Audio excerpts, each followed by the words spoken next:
From Storm Tracker 6, this is Forecast First, sponsored by Auto Owners Insurance. Simple human sense. Well, we saw a cloudy start to the day and our temperatures were a little bit chilly as well, and we're also starting to see just some sunshine across the area. Temperatures though are into the 40s, 42 degrees in Lansing, 44 in Mason, 43 in Charlotte, and 42 in Jackson. And we're also seeing 41 degrees down in Hillsdale. Rain showers have moved out of the area, and we're looking at those cloudy skies across the area as well. And we're just starting to see the leading edge of those clouds. Temperatures over the next 12 hours will remain into the 40s with sunny skies and mostly clear skies to start before we see those clouds move in ahead of our next weather system. I'll have the details coming up in just a little bit. 6 News at Noon starts right now. WLNS is here for you with 6 News at Noon. Lansing police continue their homicide investigation after a shooting leaves one person dead. It's our top story at noon. Hello and thank you so much for joining us today. I'm Jorma Duran. Megan has the day off. Right now, a person of interest is in custody for the killing, and another shooting victim is recovering in the hospital after surviving the gunshots that broke out last night. 6 News reporter Zach Priest was out at the scene this morning and joins us now live with the community's reaction. Zach. Thanks, Jorma. The shots rang out at the Town Square apartment complex around 8:30 p.m. last night. That's along the 4900 block of Bell Chase Boulevard near the Jolly Road exit on the city's southeast side. Officers, they arrived to the scene to find 2 people with gunshot wounds. One was a 36-year-old man. Emergency crews took him to the hospital, but doctors were not able to save him, unfortunately. But the second victim was a 25-year-old man. He also went to the hospital, but police say he's expected to survive. Investigators say they took a person of interest into custody and that they recovered a bunch of weapons. Neighbors say they're still in shock after what happened last night. Yeah, sad loss of life, ain't worth it, no matter what the problem was. But yeah, I guess some people just have to do it. And police say that they are still investigating and they're asking for the public's help. So if you know anything about what happened, call Crime Stoppers at 517-483-STOP. Your information could make you eligible for a cash reward of up to $1,000. And remember, you don't have to leave your name to leave a tip.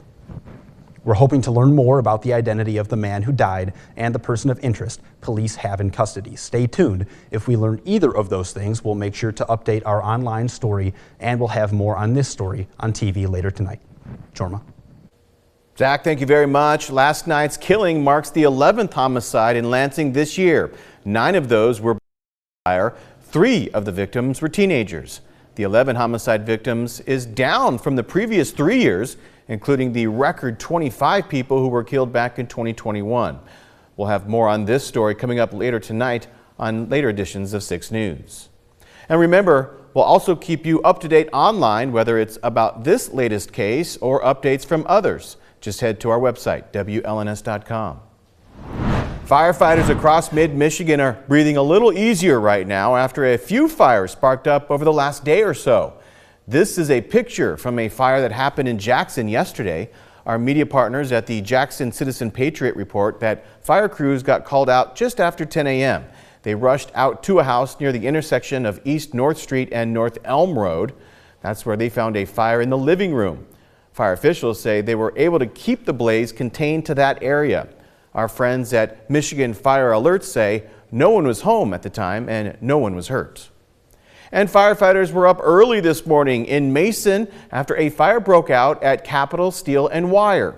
Crews rushed to the scene just after 5 a.m. after they got a call that some kind of metal working equipment caught fire. Again, firefighters were able to douse the flames without anyone getting hurt, and they say workers were able to re-enter the building later in the morning. Meanwhile, the nation and the world continue to react to the death of former President Jimmy Carter. Funeral planning is underway for the nation's 39th president, who died yesterday at the age of 100 at his home in Plains, Georgia. Those who knew him well and those who just admired Carter and his work are offering tributes. CBS correspondent Nicole Valdez reports from Atlanta on how the nation is remembering the former president. Former President Jimmy Carter's work with Habitat for Humanity is just one of his many legacies. He was certainly a humanitarian. He put politics aside once he left the White House and just did good for the common man. It was work he cherished late in his life. There are times when it gets so hot and you're working long hours. You know, at my age, I'm 83 years old, I get a little bit dizzy, so I just sit down for a while and drink some more, pick up juice or water or something like that. The American flag was lowered to half-staff at the Capitol building and the White House, where Carter was fondly remembered. Our biggest memories was he was a president from the United States Navy. He defended our country very valiantly. In Carter's beloved hometown of Plains, Georgia, where he and his wife Rosalind spent most of their 77 years of marriage together, and where he taught Sunday school, the loss is profound. One of his 11 grandchildren spoke a couple months ago about Carter's view of his life. I think he wants to be remembered as someone who was honest, as someone who did what he thought was right. A memorial is growing here at the Carter Center in Atlanta. Mourners are leaving flowers and carts. Someone also left a jar of peanuts, a symbol of Carter's humble beginnings as a peanut farmer. He was pretty direct.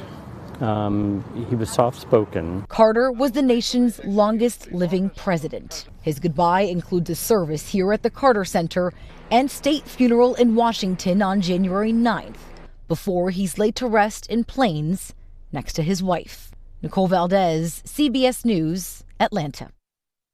Governor Gretchen Whitmer was among the many Michiganders who are paying tribute to the former president today. She said in a statement that President Carter was a good man and exemplary American who set a powerful example for all of us over the course of his long life. He lived an impressive life, driven by fundamental core values that so many of us share: faith, patriotism, and love. And here's a live look at the Michigan Capitol, where you can see that the flag has been lowered to half-staff in honor of the late president. There will be a state funeral for Carter next week, and he'll be laid to rest alongside his wife in the yard of his home in Georgia. Of course, stay tuned to 6 News and CBS News for continuing coverage of the death of Jimmy Carter. We've got coverage on air, online at WLNS.com and CBSNews.com, and we'll have more tonight both on 6 News and the CBS Evening News at 6:30. State officials say they've discovered the bird flu here in mid-Michigan. The Michigan Department of Agriculture, with the help of the MSU veterinary labs, say they've found the highly pathogenic avian influenza in a backyard flock in Jackson County. They say it's the first case they found there since the beginning of the outbreak in 2022. They also found other cases at 2 commercial poultry facilities in West Michigan. While federal officials say the public health risk of catching the disease is low, they're still asking people to properly handle and cook all poultry and eggs. And if you're heading out for the new year or heading home after the Christmas week, hitting the road will be a little cheaper than at the same time last week. AAA says average statewide gas prices dropped by 7 cents to around $3.03 for a gallon of regular unleaded. It's $3.01 in the greater Lansing area, and right now it's $3.05 per gallon in Jackson. From Storm Tracker 6, this is Weather First, sponsored by Auto Owners Insurance. Simple human sense. Well, we saw a lot of rain over the past 24 hours. In fact, we saw almost 2 inches of rain across mid-Michigan. About 1.5 inches in Jackson, 1 and almost half in St. John's, and even down in Eaton Rapids, we saw 1.68 inches of rain. Overall, we've seen rain showers come to an end, and we're just seeing some beautiful blue skies finally after a very cloudy but warm weekend. Temperatures, though, are starting to feel a little bit better. We're seeing cloudy or clear skies right now at the downtown camp, and our temperatures are into the 40s right now, but with that gusty wind, we're seeing the temperatures feel like we're into the 30s with the max wind gust of about 20 miles per hour. We can see the camera in even Grand Ledge, 42 degrees, beautiful blue skies, temperatures feeling like 42 degrees with a very light wind at about 25 miles per hour. Even over into Hillsdale, we're seeing 41 degrees with beautiful blue skies, feeling like 38, as we do have that west-southwest wind at about a mile per hour. Now we're looking at 42 degrees down in Jackson with 36-degree feels like temperature, so it is a little bit chilly out there with that wind. So if you're heading outside, grab a jacket, as it's going to be a little bit chilly out there. Overall, those rain showers have pulled out, and we're just seeing just a little bit of some clouds, but some sunshine, which is going to feel amazing after all those clouds we saw. But this sunshine is short-lived as we see our next weather system approaching the Illinois state line, and that's going to bring the chance of some rain and even some snow back into the forecast. I'll have that in just a little bit, but let's take a look at what the rest of today holds. We'll see those clouds start to increase tonight as we head into the dinner time hours, but we will see plenty of sunshine for the afternoon. So get outside and enjoy the sunshine, because as we approach dinner time, we'll see those clouds increase and we'll have the chance for some patchy fog. There's our next system making its way into the area around 3:30 in the morning on Tuesday. For today, we'll see temperatures back into the 40s, 45 degrees for our high. And then as we head into today, we'll see those winds gusting around 20 miles per hour. So it could be a little bit gusty at times. Just be aware of that. Tonight, temperatures do decrease back down into the 30s with those increasing clouds as we head into the next day. Tuesday, we'll see temperatures back into the 30s, 35 degrees with a mix of clouds and even some snow and rain showers. And we'll continue to see maybe about a dusting to an inch of some snow showers moving into the area for tomorrow. So just be aware of that as we head into the day tomorrow, that the roads could be slippery at times. Temperatures do move into the 20s moving ahead into the next couple of days, so we're going to feel really cold coming back into the new year. Yeah, we're supposed to feel cold, not 45 degrees and rain. Yeah, so it looks like the 50s are not going to be in the forecast. Good. Well, maybe not. I mean, if you like the warm weather, you're going to need it. I do, but I want some snow. Yeah, so I do too. I'm never happy. All right, thank you very much. Well, still ahead.